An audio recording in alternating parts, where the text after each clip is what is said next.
Saudara, lagu ini bukan hanya kata-kata yang diciptakan oleh manusia, tapi firman Tuhan dengan jelas berkata, kekayaan, penderitaan, pergumulan itu tidak ada yang bisa menjauhkan kita, melepaskan kita dari tangan kasih Tuhan. Oleh sebab itu dengan penuh keyakinan mari kita boleh hampiri Allah kita, Allah yang mengasihi, memelihara setiap kita. Sungguh Tuhan, kami bersyukur memiliki Allah yang begitu mengasihi kami. Gembala kami yang baik, yang menuntun, menyertai kehidupan setiap kami. Bukan hanya gembala yang membawa kami ke padang rumput yang hijau, tapi Engkau juga gembala yang menyertai kami langkah demi langkah ketika kami harus melewati lembah kekelaman. Tuhan, kami bersyukur untuk kebaikan-Mu. Kami bersyukur untuk penyertaan-Mu, namun kami juga tahu dan sadar Tuhan, di dalam perjalanan hidup kami seringkali pun kami mengecewakan hati Tuhan dengan kami menjadi domba-domba yang nakal, yang ingin mengambil jalan kami sendiri, melakukan dengan cara kami sendiri. Tapi sekali lagi kami bersyukur karena Engkau sabar terhadap kami Tuhan. Engkau menuntun kami kembali, bahkan Engkau mencari kami. Tuhan, terima kasih. Terima kasih. Terima kasih juga jikalau minggu ini kembali Tuhan membawa kami ke rumah-Mu untuk boleh berdiam sejenak dari segala penatnya kehidupan di dunia ini. Tuhan, hamba berdoa biar Engkau melawat setiap anak-anak-Mu, menyapa mereka dengan firman-Mu. Jikalau ada di antara kami yang harus ditegur dengan firman-Mu, tegurlah kami Tuhan. Jikalau ada di antara kami yang mengalami kelemahan iman, teguhkan dan kuatkan kami Tuhan. Dan jikalau saat ini ada di antara kami yang juga sedang bergumul dan membutuhkan penghiburan, maka hiburkanlah hati setiap kami. Terima kasih Allah yang baik, berbicaralah kepada setiap kami anak-anak-Mu siap untuk mendengar. Di dalam nama Tuhan kami Yesus Kristus kami berdoa. Amin. Silakan duduk Bapak Ibu Saudara. Shalom Bapak Ibu Saudara yang terkasih di dalam Tuhan. Saudara yang terkasih, saya mendapatkan info hari ini ada beberapa tamu yang bersama dengan kita. Tadi memang sudah disambut, tapi izinkan saya untuk boleh menyambut sekali lagi. Yang pertama, semoga infonya tidak salah begitu ya. Yang berseragam ini saudara bukan polisi yang mau sidak ya. Tapi ini adalah rekan-rekan kita dari Boys Brigade, SKKK Indonesia, seluruh Indonesia, betul ya. Bolehkah saya undang untuk bangkit berdiri dan menghadap ke jemaat supaya terlihat wajahnya begitu ya. Mari kita sambut mereka Bapak Ibu. Silakan duduk. Kita terus berdoa kiranya SKKK dipakai oleh Tuhan untuk menjadi alat Tuhan, bukan hanya mendidik secara knowledge bagi anak-anak didik, tapi juga boleh Tuhan terus pakai menjadi alat membentuk generasi-generasi penerus yang cinta Tuhan, takut akan Tuhan. Selain dari Boys Brigade, saya juga dapat info ada tamu juga dari GKKK Malang, Gereja Kristen Kalam Kudus Malang, dan juga dari Merauke. Bolehkah bangkit berdiri supaya terlihat di mana keberadaan saudara? Mari kita sambut Bapak Ibu Saudara. Silakan duduk. Sekali lagi selamat datang di kota Solo. Selamat menikmati, kalau tidak salah ini slogannya adalah The Spirit of Java. Betul ya? Selamat menikmati kuliner di kota Solo. Semoga pulang-pulang tambah 1-2 kilo ya lumayan lah ya. Dan selamat datang juga di GKKK Surakarta. Kami terus berdoa kiranya Tuhan boleh terus mempersatukan kita di dalam kasih Tuhan dimanapun kita berada. Kita boleh saling terus mendukung di dalam doa satu dengan yang lain. Saudara yang terkasih di dalam Tuhan, hari ini kita masuk ke dalam pembahasan terakhir seri surat Yakobus. Yaitu di perikop terakhir pasal yang kelima ayat 12 sampai ayat yang ke-20. Nah Bapak Ibu Saudara, walaupun ini adalah pembahasan terakhir, tapi saya rindu untuk mengajak kita kembali mengingat tentang kitab Yakobus ini atau surat Yakobus ini. Apa sih tujuan dari surat Yakobus ini ditulis? Saudara, ketika kita melihat surat Yakobus ini, kita akan melihat ini surat berbeda sekali dengan surat-surat misal yang ditulis oleh Rasul Paulus. Saudara, surat ini bukanlah sebuah surat yang sengaja dituliskan dengan satu tujuan, maksudnya, oh saya pengen nulis surat misal ya sama Bok Sunila ngomongin soal ini, bukan saudara. Tapi ini adalah sebuah surat merupakan kumpulan dari nasihat-nasihat pengajaran Rasul, maksud saya Yakobus, kepada umat Tuhan yang ada pada masa itu. Nah saudara, surat Yakobus ini ditulis oleh Yakobus, kemudian dikirimkan kepada umat Tuhan yang ada di perantauan, yang memang pada saat itu mereka sedang hidup di dalam penderitaan, di dalam penganiayaan. Ketika surat Yakobus ini dituliskan, ada satu tujuan yang khusus diberikan saudara, yaitu Yakobus ingin melalui apa yang dia sampaikan, orang-orang percaya itu menghidupi iman mereka dengan cara yang nyata, menunjukkan kedewasaan yang dihasilkan oleh iman yang benar. Ini tujuan dari surat Yakobus. Makanya nggak heran dengan tujuan ini saudara akan mendapati surat Yakobus ini nih membicarakan hal-hal yang sangat praktis saudara. Tentang bagaimana cara memperlakukan orang-orang yang berkekurangan, bagaimana seorang yang kaya mengelola keuangannya, atau minggu lalu kita berbicara bagaimana menghadapi penderitaan dengan kita boleh tetap bersabar di dalam Tuhan. Saudara, hal-hal praktis ini disampaikan oleh Yakobus untuk mengajarkan umat Tuhan pada waktu itu. Tapi juga tentu nasihat ini diberikan untuk boleh memberikan pengajaran kepada setiap kita. Nah hari ini saudara kita sampai di perikop yang terakhir. Namun kalau kita memperhatikan perikop ini, Yakobus 5 ayat 12 sampai 20, saudara akan mendapati sebenarnya dalam perikop ini sedang membicarakan 3 hal yang berbeda. Ada 3 topik yang sedang dibicarakan. Di ayat yang ke-12 saudara itu sedang membicarakan tentang sumpah. Tentang perkataan. Kalau ya bilang ya gitu ya. Lalu kemudian ayat 13 sampai 18 itu membicarakan tentang doa. Lalu ayat 19 dan 20 itu sedang membicarakan pertobatan. Saya diberikan perikop terakhir. Saudara, saya sadar diri. Saya khotbah satu topik aja bisa 40 menit saudara. Apalagi 3 topik. Saudara nggak pulang ya. Boys Brigade-nya acaranya langsung berubah di sini aja gitu kan. Oleh sebab itu, maka hari ini saya akan mengajak kita tidak membahas satu perikop ini, tapi hanya satu bagian, yaitu kita akan bicara soal doa. Bapak Ibu Saudara yang terkasih, mari kita buka Yakobus pasal yang ke-5. Saya akan bacakan ayat 13 sampai ayat yang ke-18. Dan saya akan bacakan dari terjemahan baru edisi yang kedua. Ya. Yakobus pasal yang ke-5 ayat yang ke-13 sampai ayat yang ke-18, demikian firman Tuhan. Kalau ada seseorang di antara kamu yang menderita, baiklah ia berdoa. Kalau ada seseorang yang bergembira, baiklah ia menyanyikan pujian. Kalau ada seseorang di antara kamu yang sakit, baiklah ia memanggil para penatua jemaat supaya mereka mendoakan dia serta mengolesnya dengan minyak dalam nama Tuhan. Doa yang lahir dari iman akan menyelamatkan orang sakit itu dan Tuhan akan membangunkan dia. Jika ia telah berbuat dosa, dosanya itu akan diampuni. Karena itu, hendaklah kamu saling mengaku dosamu dan saling mendoakan supaya kamu sembuh. Doa orang yang benar sangat besar kuasanya dan ada hasilnya. Elia adalah manusia biasa sama seperti kita dan ia telah bersungguh-sungguh berdoa supaya hujan jangan turun dan hujan pun tidak turun di bumi selama 3 tahun dan 6 bulan.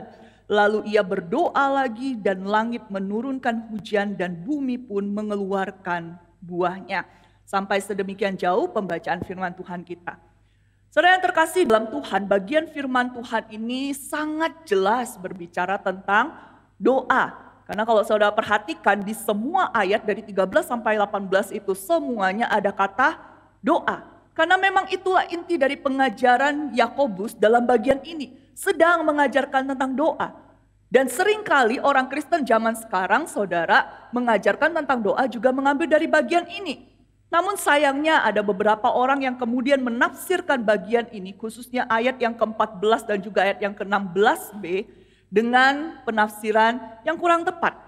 Oleh sebab itu hari ini sesuai dengan apa yang sedang kita coba lakukan, mengeksposisi surat Yakobus, maka mari kita bersama-sama boleh memperhatikan apa sih sebenarnya yang sedang Yakobus ajarkan tentang doa.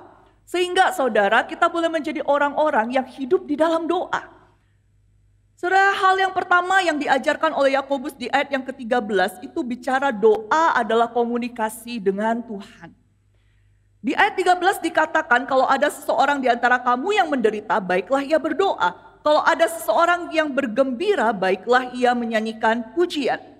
Saudara yang terkasih di dalam Tuhan, doa itu bukan sekedar tentang kita memohon sesuatu kepada Tuhan.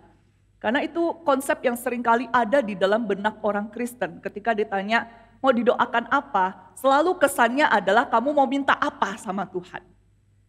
Padahal pengajaran firman Tuhan berkaitan dengan doa, doa bukan sekedar tentang kita minta sama Tuhan. Betul, salah satu hal bentuk di dalam doa adalah doa permohonan, kita meminta. Tapi doa nggak selalu tentang itu. Di ayat 13 itu dikatakan tentang menyanyikan pujian. Saudara, frasa ini adalah sebuah frasa yang diterjemahkan dari bahasa Yunani, satu kata, yang kemudian di bagian lain di Alkitab, itu seringkali dikaitkan dengan doa. Saudara, bagian kata ini sebenarnya bisa kita temukan di 3 bagian Alkitab yang lain, yang menggunakan kata yang sama, yang di dalam Yakobus ini diterjemahkan menyanyikan pujian.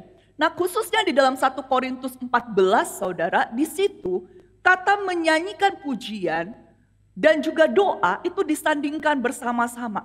Mengajarkan satu hal bahwa sesungguhnya menyanyikan pujian itu adalah salah satu bentuk dari doa.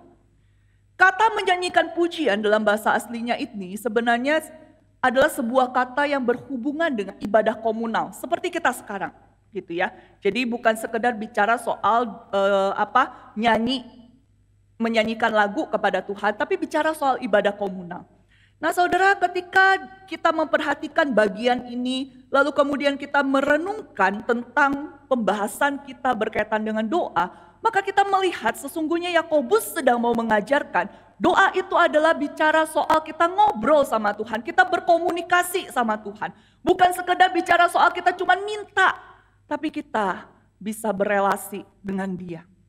Saudara yang terkasih di dalam Tuhan, bukankah kita yang jadi orang tua ya, saudara yang sudah punya anak, saudara mengharapkan anak saudara untuk bisa selalu datang kepada saudara bercerita apapun, bukan? Apa rasanya jadi orang tua yang anaknya itu datang kepada saudara hanya kalau dia butuh sesuatu? Oh, biasa-biasa aja, gak ada rasa apa-apa. Saudara, kalau saudara jadi orang tua biasa-biasa aja, gak ngerasa apa-apa, anak datang cuman kalau dia butuh. Mungkin saudara perlu ngecek dulu nih, saya ini orang tua yang betul-betul sayang sama anak atau enggak. Karena kalau kita mengasihi anak kita selalu ingin punya relasi dengan dia, berkomunikasi dengan dia. Kita selalu berharap dia bisa datang kepada kita, menceritakan apapun tentang kehidupannya dengan bebas. Saudara, Allah sendiri sudah memberikan kita akses untuk datang kepada Dia kapanpun, dalam kondisi apapun, setiap saat, untuk ngobrol dengan Dia. Tapi apakah kita melihat doa itu sebagai sarana komunikasi kita dengan Tuhan? Atau hanya sarana meminta-minta kepada Tuhan? Yakobus mengingatkan kita, doa itu adalah komunikasi kita dengan Allah kita. Menunjukkan kedekatan relasi kita dengan Allah kita. Yang kedua, saudara, Yakobus mengajarkan tentang doa ini di ayat yang ke-14 dan 16a. Tentang orang-orang yang sakit dan dalam pergumulan harus datang kepada Tuhan melalui komunitas di dalam doa. Saya mau mengajak kita untuk boleh memperhatikan beberapa bagian di dalam perikop ini supaya kita boleh memiliki pemahaman yang tepat berkaitan dengan kata-kata yang digunakan atau ada unsur-unsur yang digunakan dalam bagian ini, khususnya di ayat 14 dan 16a, saudara. Di ayat 14 dikatakan begini, kalau ada seseorang di antara kamu yang sakit, baiklah ia memanggil para penatua jemaat supaya mereka mendoakan dia serta mengolesnya dengan minyak dalam nama Tuhan. Hal pertama yang saya ingin saudara perhatikan adalah kata sakit. Di dalam konteks kita zaman sekarang, saudara, kalau kita mendengar kata sakit, maka selalu kita langsung mengkonekkannya dengan sakit fisik yang disebabkan oleh mungkin bakteri, virus, pokoknya penyebab-penyebab alamiah yang memang kita tahu begitu ya.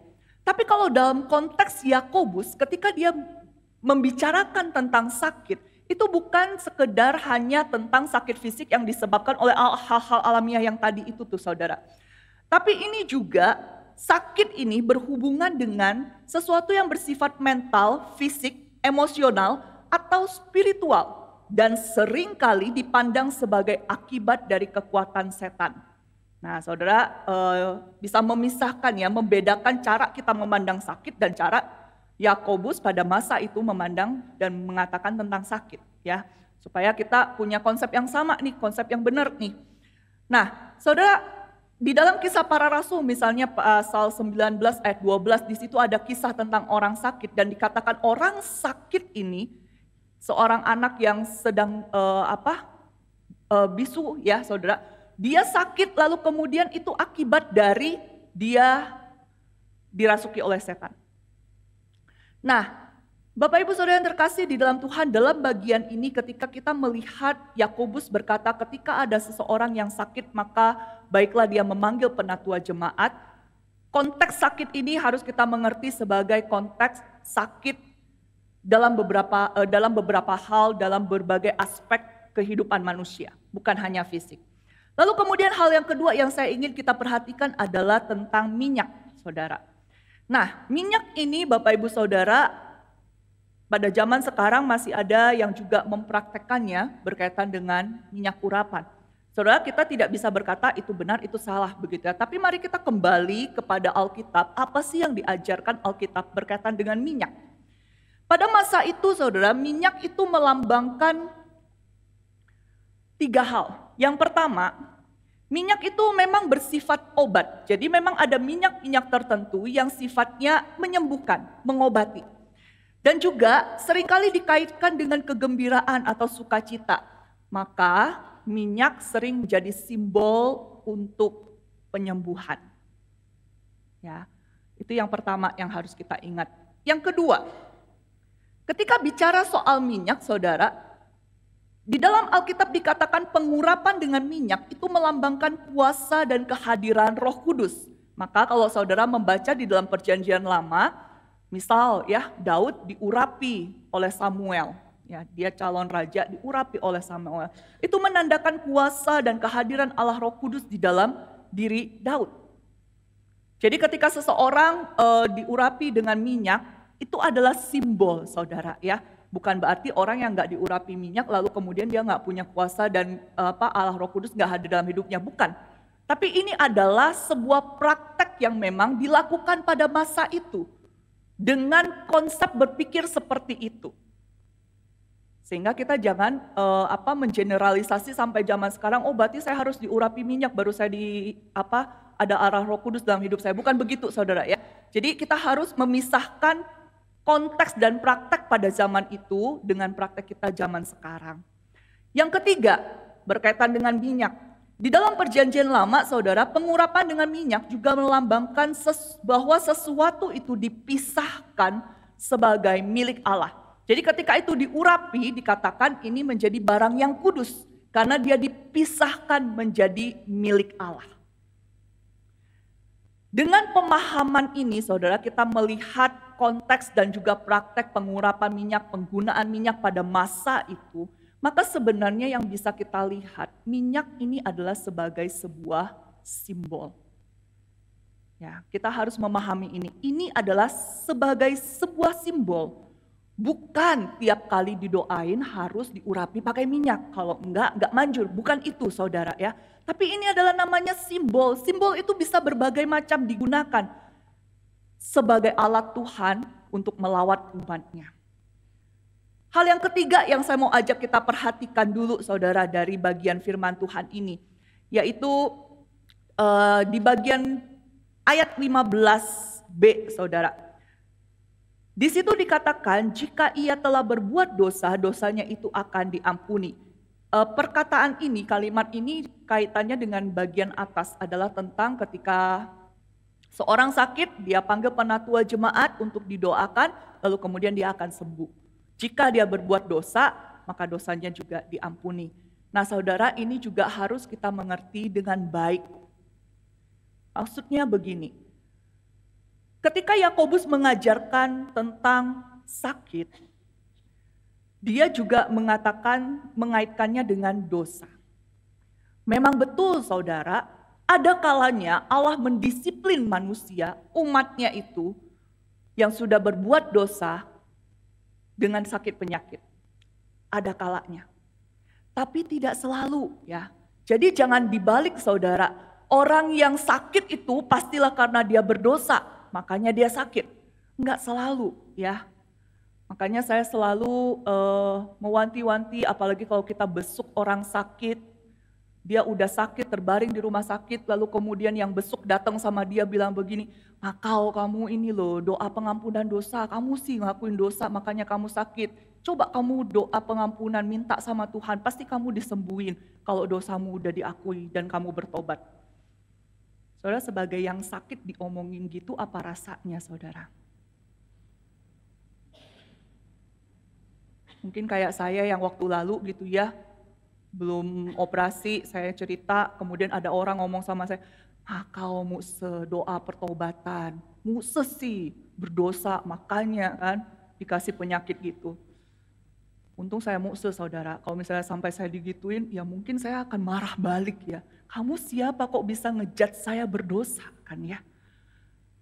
Saudara, betul, setiap orang yang mengalami pergumulan haruslah menundukkan diri di hadapan Tuhan. Bisa jadi memang itu adalah momen Tuhan sedang mendisiplin kita betul. Makanya bagian kita yang sakit seharusnya kita datang merendahkan diri di hadapan Tuhan. Tapi bagi kita yang sedang mendampingi, membesuk mungkin, menunjukkan, mengekspresikan kasih, jangan kita sekali-kali menyampaikan hal itu. Kecuali kita memang orang yang sudah sangat dekat dengan orang itu, tahu bagaimana dia hidup, mungkin kita bisa memberikan nasihat. Tapi kalau enggak, jangan saudara. Nah Bapak Ibu Saudara, dengan kita memahami 3 hal ini, saya mau mengajak kita kembali membicarakan tentang poin kita yang kedua ini. Ketika Yakobus mengajarkan doa, dia mengajarkan bahwa orang-orang sakit itu harus datang sama Tuhan melalui komunitas di dalam doa. Nah kalau saudara perhatikan di ayat yang ke-14, di situ Yakobus itu sedang menekankan 14 dan juga 16a saudara. Yakobus menekankan pentingnya 2 hal saudara. Yang pertama adalah pentingnya pemimpin rohani. Jadi dikatakan perlu orang sakit itu memanggil pemimpin rohani. Kenapa? Karena dengan melakukan ini, mengekspresikan sebuah tindakan ketundukan dan ketaatan dari yang sakit. Dan ini juga adalah ekspresi dari imannya. Jadi dia beriman, dia percaya kepada Allah menyembuhkan dia, lalu kemudian dia mengekspresikannya dalam tindakan dengan memanggil penatua jemaat untuk mendoakan. Tapi ada satu hal yang perlu kita perhatikan saudara. Ketika Yakobus mengajarkan memanggil penatua jemaat atau pemimpin rohani, itu bukan karena para penatua jemaat atau pemimpin rohani lebih dewasa secara rohani dibandingkan semua orang di gereja. Makanya kalau nggak didoain nggak manjur, bukan itu ya. Tapi di dalam konteks ini ketika Yakobus berkata panggil penatua jemaat pemimpin rohani untuk mendoakan orang yang sakit, Yakobus itu sedang mengajarkan bahwa para pemimpin rohani itu punya tanggung jawab untuk menggembalakan dan merawat kawanan domba milik kepunyaan Tuhan. Tanggung jawab ini termasuk menyembuhkan orang sakit. Tentu saja sekali lagi sakit yang dimaksud di sini bukan sekedar bicara soal sakit fisik saudara ya. Berbagai aspek kehidupan manusia yang tidak sesuai dengan rancangan Tuhan, ciptaan Tuhan, itu bisa dikatakan aspek itu sedang sakit. Misal saudara, kalau kita lihat di dalam Yehezkiel pasal yang ke-34, itu adalah firman Tuhan yang mengingatkan para pemimpin rohani yang adalah gembala-gembala dari domba-domba milik kepunyaan Tuhan. Mereka ditegur karena mereka tidak melakukan bagian mereka menggembalakan domba-domba. Saudara yang terkasih di dalam Tuhan, selain ini adalah bagian tanggung jawab dari para penatua jemaat atau pemimpin rohani, ini juga adalah satu pengajaran yang mengingatkan bahwa para pemimpin rohani itu adalah bagian dari struktur otoritas yang Tuhan tetapkan. Dan oleh karena itu, para pemimpin rohani atau penatua jemaat itu mewakili Kristus dan otoritas yang Kristus berikan kepada gereja. Itu hal yang pertama yang diajarkan oleh Yakobus di dalam bagian ini, berbicara tentang komunitas Kristen. Yang kedua saudara, dia juga mengingatkan tentang pentingnya komunitas Kristen yang saling. Di ayat yang ke-16b saudara, di situ dikatakan hendaklah kamu saling mengaku dosamu dan saling mendoakan supaya kamu sembuh. Di dalam bagian ini dikatakan bahwa komunitas orang-orang beriman itu adalah sebuah komunitas di mana orang-orang di dalamnya itu boleh hidup saling mendukung satu dengan yang lain. Di dalam bagian saling mengaku dosa, saling mendoakan, ini adalah bicara relasi yang intim juga di antara saudara seiman. Saudara, kita manusia diciptakan oleh Tuhan tidak bisa hidup sendiri. Kita butuh komunitas, kita butuh orang-orang lain untuk boleh menolong kita bersama-sama berproses bertumbuh di dalam Tuhan. Nah, maka ketika kita bicara soal doa, di dalam komunitas itulah kita boleh saling mendukung satu dengan yang lain. Apalagi bagi orang-orang yang sedang dalam pergumulan, tentu dia membutuhkan dukungan dari saudara seimannya. Saudara, pertanyaannya, apakah kita sudah punya komunitas di dalam kehidupan kita? Komunitas di mana kita boleh saling bertumbuh, berproses di dalamnya. Saling mendukung, saling mengampuni, saling memulihkan satu dengan yang lain. Yang ketiga saudara, Yakobus juga mengajarkan doa yang sungguh-sungguh itu berkuasa. Mari kita perhatikan ayat yang ke-15, 16b dan juga 17 dan 18. Kalau kita perhatikan di ayat 15, di situ Yakobus mengatakan begini, doa yang lahir dari iman akan menyelamatkan orang sakit itu dan Tuhan akan membangunkan dia. Kalau dari ayat ini seakan-akan dikatakan begini nih, orang yang sakit panggil penatua jemaat doain dia, kemudian mengolesi minyak, lalu kemudian orang itu pasti sembuh. Saudara, apakah dalam bagian ini Yakobus mengajarkan setiap orang yang berdoa pasti akan dijawab? Apakah Yakobus memberikan kepastian bahwa orang sakit yang didoakan itu akan sembuh? Nah, kita harus kembali mengerti di dalam frasa doa yang lahir dari iman, itu tidak bisa kita lepaskan dari pengajaran bahwa mendekati Allah, datang kepada Allah, itu harus dengan sikap bahwa Allah tahu yang terbaik bagi kita. Allah tahu apakah menyembuhkan atau tidak, itu yang terbaik bagi kita. Terlepas kita mengerti atau tidak, setuju atau tidak. Itu doa yang lahir dari iman saudara.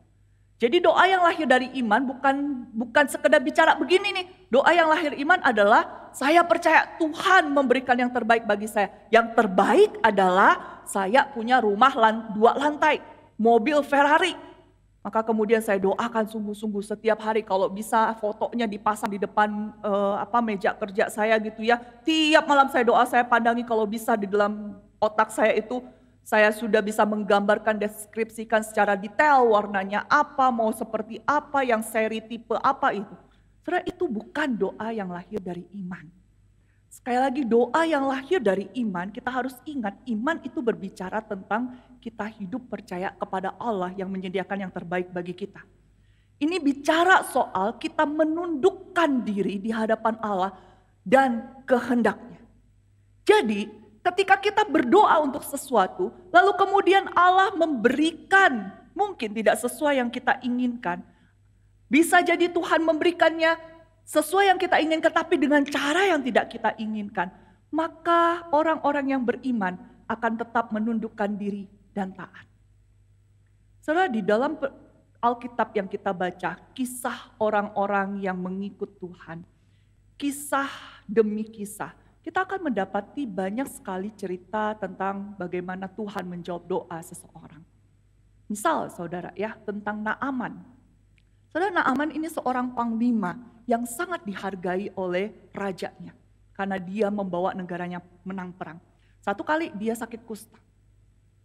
Lalu kemudian dia mendengar dari pelayannya kalau ada seorang nabi di Samaria yang bisa menyembuhkan. Namanya adalah Elisa. Maka pergilah dia membawa segala macam hadiah-hadiah untuk diberikan. Terus sekali lagi Naaman ini panglima yang terpandang. Mungkin di dalam benaknya ketika dia sampai di tempat di rumahnya Nabi Elisa itu, dia kemudian berharap Elisa keluar menyambut dia, lalu kemudian mungkin mendoakan dia tumpang tangan, olesin minyak begitu ya, lalu tiba-tiba dia sembuh. Mungkin itu yang ada dalam gambarannya. Tapi nyatanya apa? Yang terjadi adalah Elisa tidak keluar. Dia hanya suruh bujangnya atau pembantunya itu keluar, sampein pesan kepada Naaman supaya Naaman pergi ke Sungai Yordan, mencelupkan diri 7 kali di Sungai Yordan. Udah. Saudara, Naaman itu panglima terpandang loh, punya kuasa loh, bahkan dihormati oleh rajanya. Malah ini nabi siapa ini? Gak keluar, yang nemuin cuman bujangnya. Belum lagi disuruh mencelupkan diri di Sungai Yordan. Saudara tentu ingat komentarnya dia. Dia berkata, sungai di tempat kita jauh lebih bersih daripada Sungai Yordan. Kenapa aku harus di situ?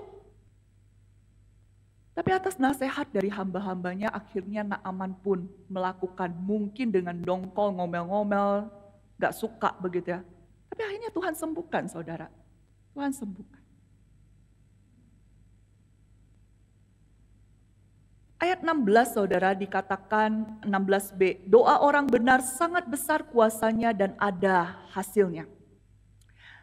Pertanyaannya saudara, siapa orang benar yang dimaksud di sini? Apakah yang dibicarakan adalah penatua jemaat yang sedang dibicarakan di ayat 14? Enggak saudara.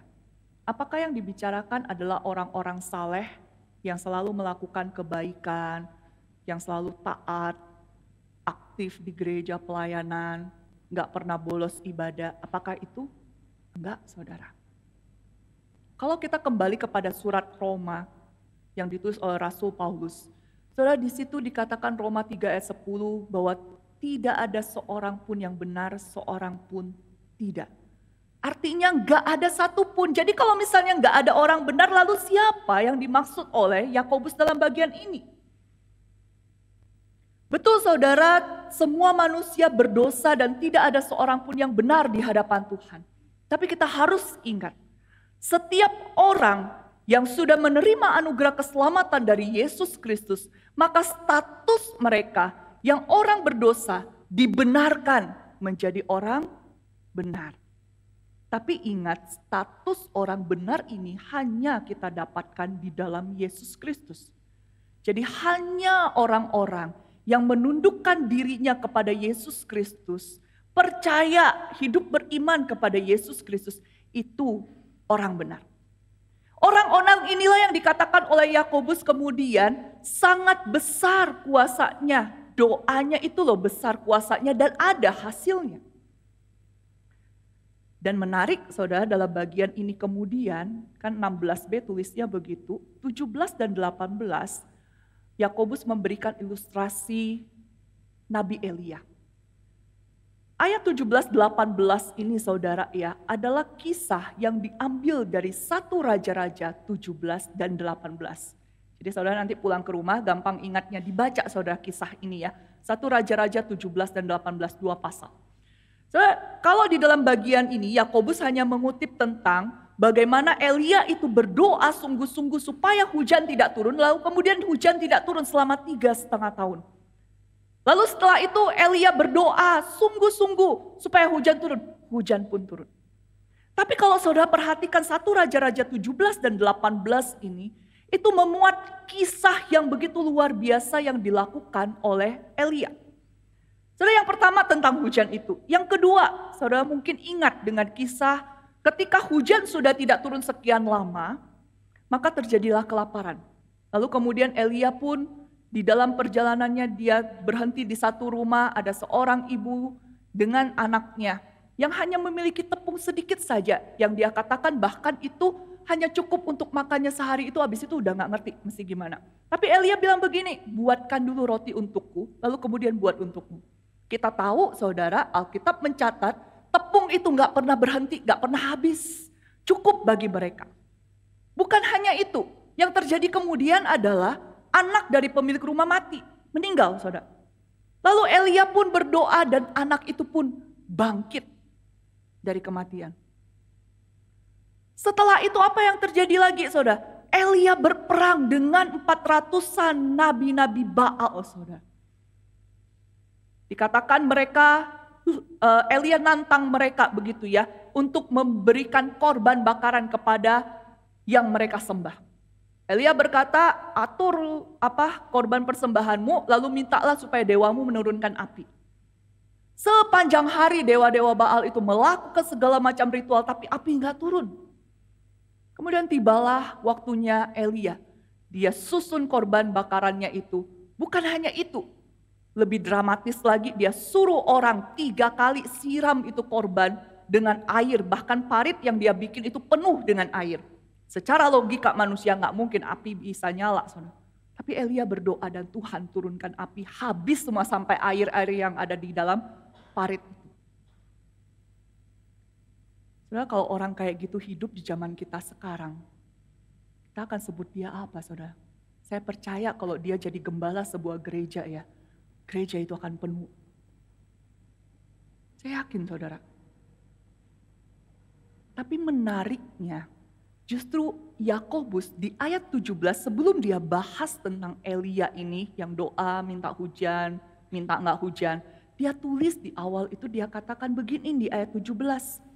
Kita adalah manusia biasa, Elia adalah manusia biasa sama seperti kita. Ini yang diingatkan Yakobus, ini yang diingatkan firman Tuhan kepada setiap kita. Semua hal-hal luar biasa yang dicatat tentang Elia di dalam kitab 1 Raja-Raja itu, saudara, itu tuh tidak menunjukkan bahwa Elia itu orang yang sangat khusus, luar biasa sekali, maka dia bisa melakukan itu. Enggak. Yakobus mau mengingatkan kepada para pembaca suratnya zaman itu dan juga kita sekarang, kita juga sama seperti Elia. Kenapa? Karena yang melakukan hal-hal luar biasa itu bukan Elia. Yang melakukan hal-hal yang luar biasa itu adalah Tuhan. Dan Tuhan yang sama yang sedang kita sembah juga sekarang. Tuhan yang sama yang kita percayai, yang kita imani. Nah mungkin bagian selanjutnya ini yang perlu menjadi perhatian kita. Kalimat selanjutnya dibilang begini di ayat 17. Dan ia telah sungguh-sungguh berdoa. Saudara mulai berpikir, wah berarti selama ini aku tidak dapat yang aku inginkan, mungkin aku kurang sungguh-sungguh berdoa ya. Saudara, saya mau tanya, sungguh-sungguh berdoa itu tuh maksudnya kayak gimana sih? Sungguh-sungguh berdoa itu apakah menjadi sebuah jaminan bahwa apa yang kita minta pasti kita dapat? Kalau kita mau melihat catatan Alkitab tentang sungguh-sungguh berdoa, maka satu kisah yang paling jelas bagi kita adalah doa Tuhan Yesus di Taman Getsemani. Tuhan Yesus itu sungguh-sungguh berdoa. Alkitab mencatat dia berdoa di dalam sebuah pergumulan yang begitu berat, tekanan yang begitu luar biasa. Bahkan sampai dikatakan peluhnya itu seperti titik-titik darah. Saudara, doa yang sungguh-sungguh itu adalah doa yang menghabiskan energi kita. Bahkan dalam waktu yang panjang.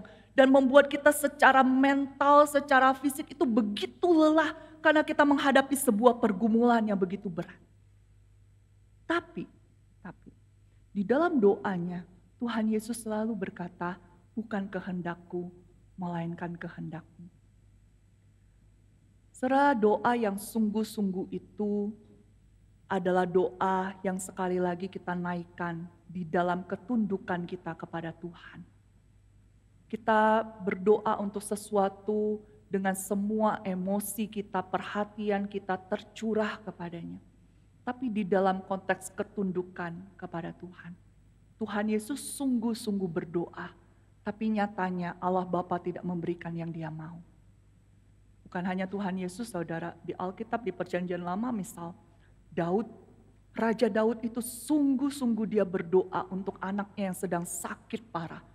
Dia berdoa supaya anaknya itu disembuhkan, bahkan dia juga puasa. Soalnya kalau mau dibandingkan kita sama Daud, salehan siapa saudara?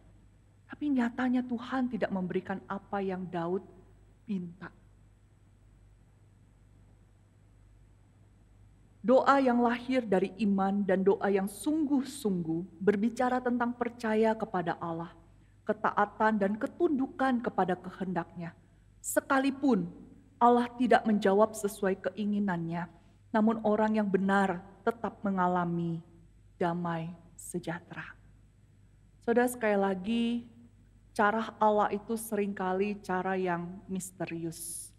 Ketika kita berdoa, kita ngobrol sama Tuhan.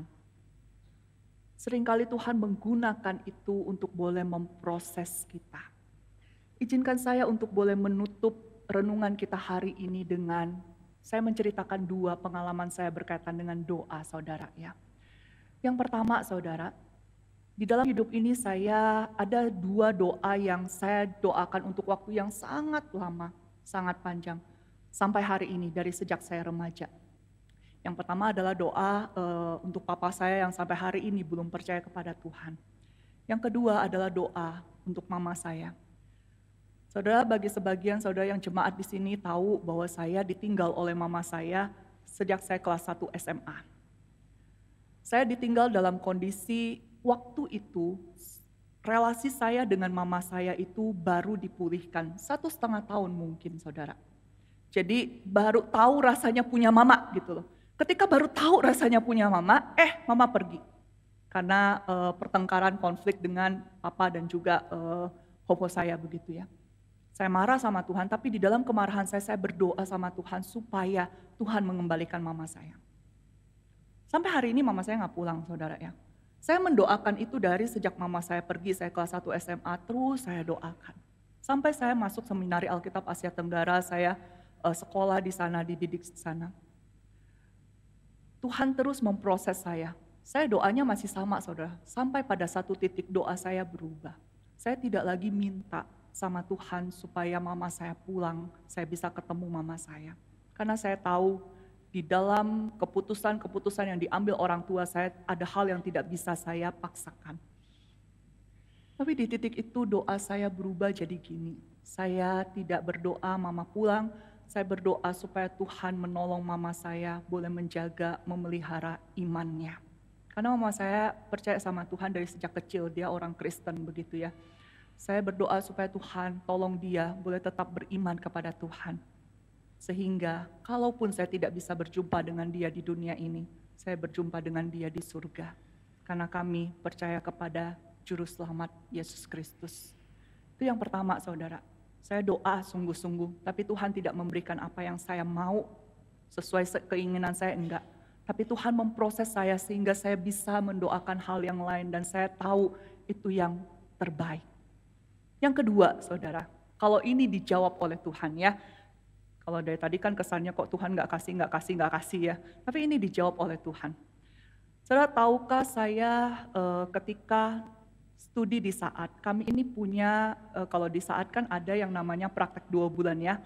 Seperti kalau sekarang ada saudari Caitlin sedang praktek 2 bulan di sini diutus. Pada masa saya saudara, Gereja Kristen Kalam Kudus Solo ini terkenal sebagai ladang praktek yang menyenangkan saudara. Jadi, ya saya berharap sampai sekarang masih ya saudara ya.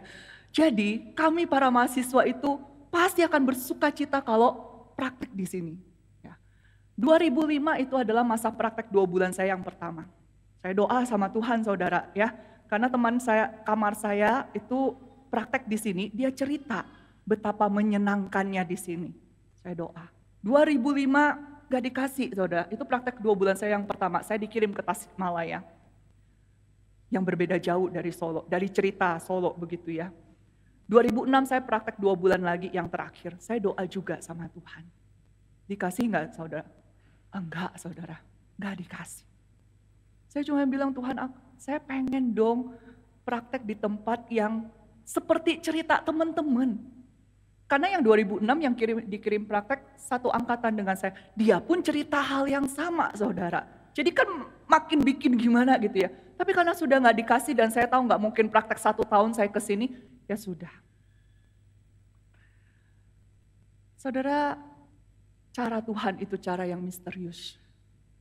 2009 saat saya mau meninggalkan ladang pelayanan saya di Belitung, karena begitu saya selesai praktek setahun di Belitung, kota asal saya, tempat asal saya lanjut pelayanan di sana, hampir 2 tahun, saya keluar, karena saya mau melanjutkan studi, saudara. Tapi untuk melanjutkan studi di saat, masa pelayanan saya belum cukup. Gak ada angin, gak ada hujan, saya ditelepon dari hamba Tuhan di tempat ini. Diajak mau gak join? Menurut saudara, reaksi saya apa pada waktu itu? Kata Ko Joko, yes gitu ya. Saudara, saya hanya terdiam. Karena jujur 2006 ketika Tuhan tidak kasih, saya marah sama Tuhan. Karena saya masih merasa Tuhan kok gak mengasihi saya ya. Di dalam pergumulan saya begitu banyak persoalan hidup, kok cuman ini aja Tuhan gak kasih. Tapi 2009 itu saudara, Tuhan kasih. Yang awalnya rencana cuma mau 1 tahun, habis itu studi saudara ya. Sekarang udah mau hampir 15 tahun, baru mau selesai studi. Ya, saudara itulah cara Tuhan. Saya mau hanya mengingatkan setiap kita, berelasilah dengan Tuhan, berdoa, percaya kepada Dia, tunduk kepada tuntunannya. Kita nggak tahu bagaimana cara Tuhan bekerja dalam kehidupan kita. Kita nggak tahu kapan waktunya Tuhan. Kalau hari ini saudara mendoakan sesuatu sudah bertahun-tahun lamanya. Saudara, saya berdoa kiranya Allah menolong saudara. Menolong saudara kalau memang yang saudara doakan itu keinginan saudara bukan yang terbaik. Maka Allah akan menunjukkan kepada saudara sehingga saudara bisa menerima kehendak Allah itu, menikmatinya, dan bahkan merubah doa saudara. Tapi kalau saudara, yang saudara inginkan, Tuhan bilang itu yang terbaik, tapi bukan sekarang saatnya. Saya berdoa saudara boleh menantikan jawaban Tuhan itu dengan penuh pengharapan kepada Allah kita. Satu quote yang saya dapatkan dalam persiapan ini dari seorang hamba Tuhan, saudara, dia berkata, tidak ada manusia luar biasa dengan akses khusus kepada Tuhan. Yang ada hanyalah Allah yang luar biasa, yang memiliki kuasa yang tersedia bagi semua orang yang rindu berdoa kepadanya. Mari kita menundukkan diri kita di hadapan Allah kita dan kita berdoa.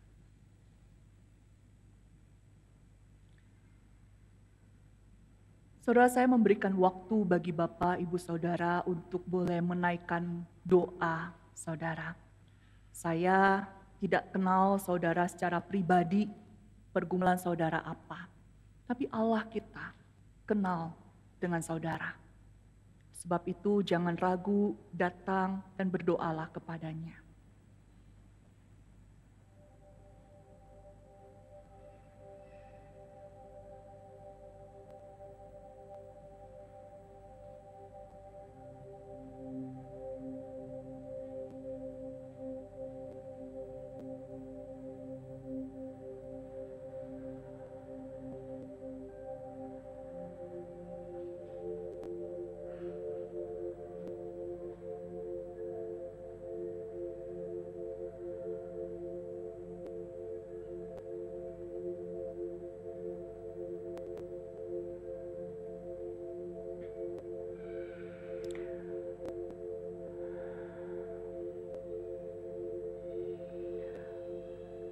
Tuhan, hamba serahkan seluruh anak-anak-Mu ini ke dalam tangan-Mu.